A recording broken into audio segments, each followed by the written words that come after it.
నమస్తే, నేను సిరి. ఇప్పుడు చూస్తున్నట్టయితే తిరుమల తిరుపతి శ్రీవారి లడ్డు వ్యవహారంలో మనం చూస్తున్నాం. అయితే సిట్ అధికారులు రెండో రోజు విచారణ కూడా మొదలుపెట్టారు. అయితే ఇందులో అనేక అంశాలు కూడా బయటపడినాయి. సో ఆ అంశాలు ఏంటి అనేది మనకు వివరించడానికి మనతో పాటు ఉన్నారు TDP official spokesperson Suryadevara Latha గారు. నమస్కారం మేడం.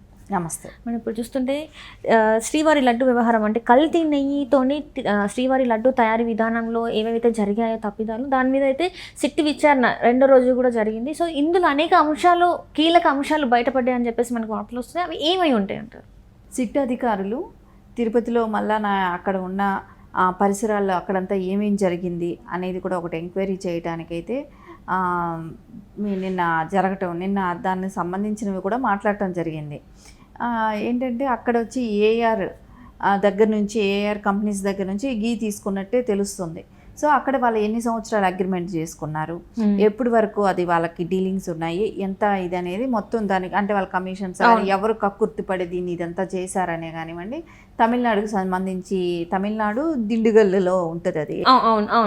అక్కడి నుంచి కూడా అక్కడికి వెళ్ళి మళ్ళీ వాళ్ళు విచారించడం, అక్కడ నుంచి వాళ్ళు అలా ఎలా తీసుకొచ్చారు, ఏంటి, అక్కడ దాన్ని కొనటానికి కారకులు ఎవరు, సో ఇక్కడ దాన్ని ఎవరు చెక్ చేశారు తిరుపతిలో అంటే తిరుమలలో, ఇవన్నీ కూడా విచారిస్తారు. సో దాని తర్వాత అక్కడైతే శ్రీ వైష్ణవులు లడ్డు తయారు చేస్తారు. సో వాళ్ళకి ఏమైనా డౌట్ రాలేదా, ఇవన్నీ కూడా ఎంక్వైరీలో అయితే కంపల్సరీ తెలుసుకుంటారు. ఎందుకు డౌట్ రాలేదా, సో మీకు చేసేటప్పుడే స్మెల్ అనేది తెలుస్తుంది, లేకుంటే మీ మీద ఎవరైనా ప్రెషర్ చేశారా, మిమ్మల్ని అసలు చెప్పనివ్వకూడదని ఏమైనా మిమ్మల్ని ఎవరైనా బెదిరించారా అని అక్కడ పనిచేసే వాళ్ళని కూడా అడగటం అనేది జరుగుతాయి. అక్కడ నుంచి కౌంటర్ దగ్గర కూడా అదే ఉంటుంది. అంటే ఎప్పుడు కూడా శ్రీవారి లడ్డు అంటే ఎప్పుడు వాళ్ళు గత కొన్ని సంవత్సరాలుగా ఎప్పటి నుంచో చూసి కూడా అలా అలవాటు ఉంటుంది కదా, అది ఎలా ఉంటుంది, ఆ స్మెల్ ఎలా ఉంటుంది, అది ఎందుకంటే ఒక 3 days ఉంటేనే దాని మీద చిన్నగా ఫంగస్ అనేది స్టార్ట్ అయిపోతుంది. అంటే ఇప్పుడు జగన్మోహన్ రెడ్డి ప్రభుత్వంలో అలా జరుగుతుంది, గతంలో ఎప్పుడు అలా లేదు. అది గట్టిగా ఉంటుంది, ఉండటం ఒకటి ఉండటము, స్మెల్ కూడా బాగానే అట్లాగే ఉంటుంది. నెయ్యి కూడా గట్టిపడిపోతుంది కదా, అందుమూలన గట్టిగా అయిపోతుంది. సో దాని మూలన అది చెడిపోవటం అనేది కూడా ఉండేది కాదు. 10 రోజులు అలా బయట పెట్టినా కూడా అసలు చెడిపోయేది కాదు. అలాంటిది 2-3 daysకే దాని మీద ఫంగస్ లాగా వచ్చేయటం, మన బూందీలాగా మొత్తం స్వీట్ బూందీ షాపుల్లో ఉంటాయి కదా, అట్లాగా విడిపోవటం అనమాట. ఇంటికి తీసుకొచ్చి మళ్ళీ చేసుకొని పంచుకునేటట్టు అయిపోయింది. సో టేస్ట్ కూడా తేడా వచ్చింది. ఏదో మామూలు బూందీ లడ్డు తిన్నట్టు కూడా అనిపించేది కాదు. అది నెక్స్ట్ డేకి ఈజీగా ఫంగస్ వచ్చేస్తుంది, దాని మీద పడేసే రకంగా ఉండేది. కానీ పడేయాలంటే హిందువులకైతే అదే మనసు ఒప్పదు, పడేయాలంటే బాధ, అది తినాలంటే భయం, ఆ రకంగా ఉండింది. అది పాడైపోతుంది కదా తొందరగా అనేది. అందుమూలన ఇవన్నీ కూడా ఎందుకు జరిగాయి, దేని మూలాన్ని జరిగాయి, ఎవరు కక్కుర్తి పడ్డారు, అప్పుడు ముడి సరుకులు ఎవరు తీసుకునేవాళ్ళు, అంటే ఇదే కాకుండా ఇంకా వేరే వాటిలలో ఏమైనా కల్తీలు జరిగాయా, పంచదారలే కానివ్వండి, ఇలాంటివి ఉంటాయి కదా. సో అంటారు పంచదారలో రవ్వ కలుపుతారని, రకరకాల మిక్సింగ్లు అంటే బయట షాపుల్లో జరుగుతుంటాయి.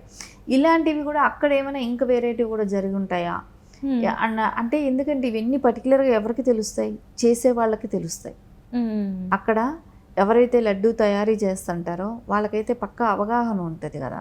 ఇదే కాదు, స్వామివారికి పంపించిన నెయ్యి కూడా ఉంది. సో అది కూడా 1600 అంటే అది కూడా తక్కువే అనిపిస్తుంది, అది కూడా పెద్ద రేటింగ్ కాదు. సో అది స్వచ్ఛమైన నెయ్యేనా, అది కూడా కల్తీనా అంటే అది రాజస్థాన్ నుంచి వెళ్ళి తెప్పిస్తున్నాము స్వచ్ఛమైన నెయ్యి, అది స్వామివారికి పెట్టే నెయ్యి సపరేట్, ఈ నెయ్యి సపరేట్ అని చెప్పేసి కూడా కొంతమంది మాట్లాడడం మనం విన్నాను. అది అట్లా ఎందుకు స్వామివారికి పెట్టే ఒక టైప్ ఆఫ్ నెయ్యి ప్రజలకి, అంటే ప్రజలైతే ప్రాణాలు కావా, ఒకవేళ ఇన్ కేస్ ఏదైనా అయ్యి ఉంటే ప్రాణ నష్టం జరిగి ఉంటే ఏమయ్యేది అంటే తెలిసేది కాదు కదా. ఏమో ఎంతమందికి ఇప్పుడు డయేరియా లాంటివి, ఇట్లాంటివి ఫుడ్ ఇన్ఫెక్షన్స్ మీదనో వస్తాయి. ఇలాంటివి ఎంతమందికి వచ్చాయో మనకు తెలియదు కదా. వాళ్ళు కూడా అనుకోని ఉండరు, ఈ లడ్డు మూలానే వచ్చిందని అనుకోరు. బయట ఫుడ్ ఇంకా వేరే తింటారు కాబట్టి, సో తిరుపతి వచ్చినప్పుడు బయట ఫుడ్ అక్కడ తింటారు కాబట్టి దాని మూలాన వచ్చిందని కూడా అనుకుంటారు కదా.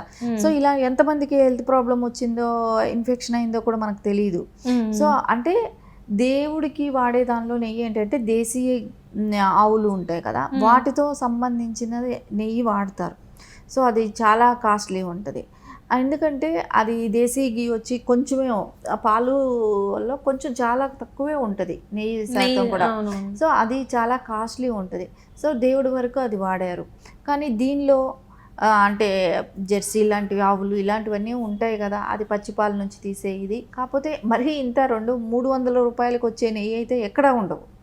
అంటే ఇప్పుడు నందిని వాళ్ళు ఇచ్చింది కూడా అది 600ది అని చెప్పేసి మనకి వార్తలు ఉన్నాయి. కేజీ 600-700 అంటే లాస్ట్కి వాళ్ళు చేసేసి ఇంత లంప్స్లో తీసుకుంటున్నారు కాబట్టి కొంచెం తక్కువ చేశారని కూడా వార్తలు వచ్చాయి. కానీ మరి ఇంత 300 అని కాదు. అది ఎప్పుడు 2014లో టైంలో ఆ లాస్ట్ టెండర్ ఆ రేటు ఉన్నది. సో మళ్ళీ పెరుగు ఉంటుంది కదా, ఇంకా 1000 అయిపోయి ఉంటుంది. అది కూడా కాకుండా వాళ్ళు లాస్లోనే ఇస్తున్నారు. ఎందుకంటే ఇది గవర్నమెంట్. సో కర్ణాటక గవర్నమెంట్, ఎందుకంటే అక్కడ నుంచి వచ్చే భక్తులు ఎక్కువ ఉన్నారు. సో వాళ్ళు కూడా దేవుడి మీద భక్తితోనే సో వాళ్ళు తక్కువ నష్టానికే ఇస్తున్నారు. సో అంటే ప్రాఫిట్లు దానిలో ఏమీ చూసుకోలేదు. సో వాళ్ళు వంతు దేవస్థానానికి మేము మా గవర్నమెంట్ తరపున మేము ఎంతో అంత సహాయం చేస్తున్నామనే దాంతో మా భక్తులకి మేమేదో అక్కడ ఇది చేయటానికి ఉంటుంది, దేవుడి సన్నిధిలో మా వంతు ఇది మేము చేస్తామనే దానికోసం వాళ్ళు చేస్తున్నారు. అంతేగాని వాళ్ళకేం లాభాలతో చేయట్లేదు కదా. సో ఇవన్నీ కూడా దీనంతటికీ కూడా ఎవరు అప్పుడున్న ఈవోను, చైర్మన్నా, కరుణాకర్ రెడ్డి అంటే అక్కడ ఎమ్మెల్యేగా వీళ్ళంతా అంటే గతంలో కూడా కరుణాకర్ రెడ్డి అక్కడ చేశారు టీటీడీ బోర్డుగా. తర్వాత వైవి సుబ్బారెడ్డి వచ్చింది. అంటే ఆయన ప్లానింగ్లు కూడా ఇక్కడ వర్తిస్తున్నాయేమో కదా. అంటే రాజశేఖర్ రెడ్డి గారి టైంలో చేసుంటాడేమో ఇలాంటివి. దాన్ని ఏమైనా అంటే ఇలాంటివి చెయ్యొచ్చేమో అని ఏమైనా ఒక ఐడియా ఉందా ఏమో తెలీదు. సరే ఈయన వచ్చినప్పుడు కూడా జరిగింది కదా, కరుణాకర్ రెడ్డి గారు వచ్చినప్పుడు కూడా అదే జరిగినాయి కదా. అది అప్పుడు కూడా కల్తీ బయటపడింది. ఇక్కడ గతంలో 4 ఏళ్ళు కంప్లీట్, 5 ఏళ్ళు కంప్లీట్గా జరుగుతున్నట్టే కదా. అంటే ఇక్కడ ఒక అంశం కూడా తెరపైకి వచ్చింది మేడం. ఏంటంటే అసలు దేవుడి మీద నమ్మకం లేని వాళ్ళకి ఇలాంటి పదవులు ఇవ్వడం వల్ల ఈరోజు ఏదైతే ఏంది నడుస్తుంది కదా, అందుకే ఇలాంటివి జరిగాయి అని చెప్పేసి కూడా మరి వార్తలు వస్తుంది. ఇప్పుడు కరుణాకర్ రెడ్డి కూడా అతను వచ్చేసి అన్ని అంటే వాళ్ళ కూతురు పెళ్ళి తెలుగు సాంప్రదాయం ప్రకారం కాకుండా వేరే సాంప్రదాయం ప్రకారం చేయడం. సో ఇలాంటి వాళ్ళని అంటే మన హిందూ దేవాలయాల అవి ఏవైతే ఉంటాయో ఆచార వ్యవహారాలు అవి పట్టించుకొని వాళ్ళకి ఇలాంటి ప్లేసెస్ ఇవ్వడం కూడా కరెక్ట్ కాదు. అందుకే వీళ్ళు ఇలాంటివన్నీ చేశారని కూడా ఉంది. మరి అంతే కదా. ఇప్పుడు వాళ్ళ కూతురికి క్రిస్టియన్ పద్ధతిలో చేశారు. సరే, ఎవరు మతాలు ఎవరు ఉండేది తప్పు అని అనకూడదు. కాకపోతే హిందువుల టెంపుల్ అనేది హిందువులే చేయాలి. సో నువ్వు హిందువు మతాన్ని నేను ఆచరిస్తానన్నప్పుడు నువ్వు ఒక టెంపుల్కి బోర్డు మెంబర్గా ఉన్నాళ్లే కానివ్వండి, చైర్మన్గా ఉన్నాళ్లే కానివ్వండి, ఈవోగా ఉన్నాళ్లే, వాళ్ళందరూ కూడా ఆ టెంపుల్లో అలా మనం పనిచేస్తున్నామంటే హిందువులై ఉండాలి. అంతేగాని మేము క్రిస్టియన్ మతంలో ఉంటాము, మేము వచ్చి ఇక్కడ పనిచేస్తామని అంటాం, అది కరెక్ట్ కాదు. ఎందుకంటే మీకు ఆచారాలు తెలియనప్పుడు తప్పులు జరుగుతాయి. ఆ తప్పుల మూలాన మీకు అంటే మాకు హిందువులకి పవిత్రమైనది ప్రసాదం, ఆ ప్రసాదంలో కల్తీ జరిగిందనేది తెలిసినా కూడా మొండిగా వాదిస్తున్నారు కదా.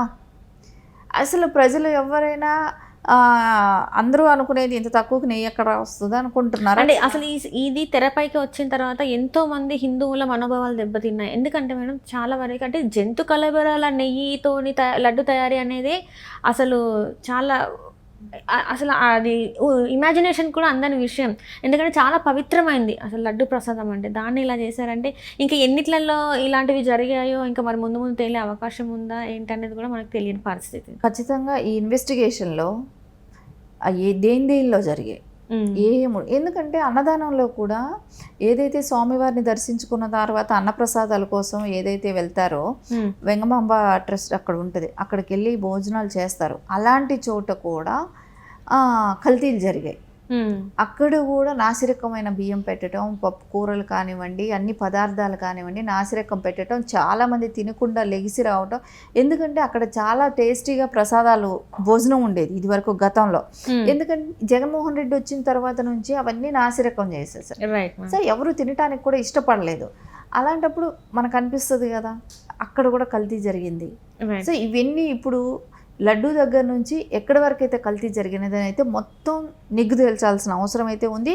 ఇదన్నీ కూడా క్లారిఫికేషన్ ఇచ్చి ప్రతి ఒక్క హిందూ భక్తుడికి కూడా మనం మన సాంప్రదాయాలు, మన పద్ధతులు, మన ఇది హిందుత్వాన్ని మనం కాపాడుకోవాలంటే ఇలాంటి వాళ్ళకి ఎప్పుడూ కూడా అవకాశాలు ఇవ్వకూడదు అనేది ప్రజలందరికీ కూడా ఒక నమ్మకం వచ్చేసింది. Right madam, right. Thank you so much madam. నమస్తే.